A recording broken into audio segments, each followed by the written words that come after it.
Saudi bus ప్రమాదంపై ప్రధాని మోదీ తీవ్ర దిగ్భ్రాంతి వ్యక్తం చేశారు. మృతుల కుటుంబాలకు సానుభూతి తెలియజేశారు. గాయపడిన వారు త్వరగా కోలుకోవాలని ప్రార్థించారు. రియాద్లోని ఎంబసీ, జెడ్డాలోని కాన్సులేట్ కావాల్సిన సహాయం అందిస్తున్నామని ఎక్స్లో పోస్ట్ చేశారు. సౌదీ అరేబియా ప్రభుత్వ అధికారులతో భారత ప్రతినిధులు నిరంతరం సంప్రదింపులు జరుపుతున్నట్లు తెలిపారు. సౌదీ బస్సు ప్రమాద ఘటనపై పలువురు మంత్రులు సంతాపం తెలియజేశారు. నాంపల్లిలోని హజ్ హౌజ్కు చేరుకొని అధికారులను వివరాలు అడిగి తెలుసుకున్నారు మంత్రి అజారుద్దీన్.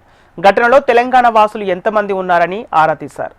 ప్రమాదంపై డిప్యూటీ సీఎం బట్టి విక్రమార్క కూడా దిగ్భ్రాంతి వ్యక్తం చేశారు. మృతుల్లో హైదరాబాద్ వాసులు ఉన్నారని సమాచారం తెలుసుకొని సౌదీ అరేబియాలో ఉన్న ఎన్ఆర్ఐ కాంగ్రెస్ నేతలతో మాట్లాడి వివరాలపై ఆరా తీశారు. మృతులకు పగాఢ సంతాపం ప్రకటించారు. మృతుల కుటుంబాలకు అండగా ఉంటామని, ప్రభుత్వం అన్ని విధాలుగా ఆదుకుంటుందని డిప్యూటీ సీఎం బట్టి విక్రమార్క తెలిపారు. ఘటనపై మంత్రి కోమటిరెడ్డి వెంకటరెడ్డి దిగ్భ్రాంతి వ్యక్తం చేశారు. ఘటనలో తెలంగాణ వాసులు ప్రాణాలు కోల్పోవటం బాధాకరమన్నారు. మృతుల్లో ఎక్కువగా మహిళలు, చిన్నారులు ఉన్నారని తెలిసి మరింత దిగ్భ్రాంతి గురిచేసిందని తెలిపారు. ప్రమాదంపై మంత్రి పొన్నం ప్రభాకర్ తీవ్ర దిగ్భ్రాంతికి లోనయ్యారు. మృతుల్లో హైదరాబాద్ వాసులు ఉన్నారని సమాచారం తెలుసుకొని సౌదీ అరేబియాలో ఉన్న NRI advisory committee chairman Vinod, vice chairman భీమ్రెడ్డిలతో మాట్లాడి వివరాలు అడిగి తెలుసుకున్నారు. అధికారులు ఎన్ఆర్ఐ కమిటీతో సమన్వయం చేసుకోవాలన్నారు.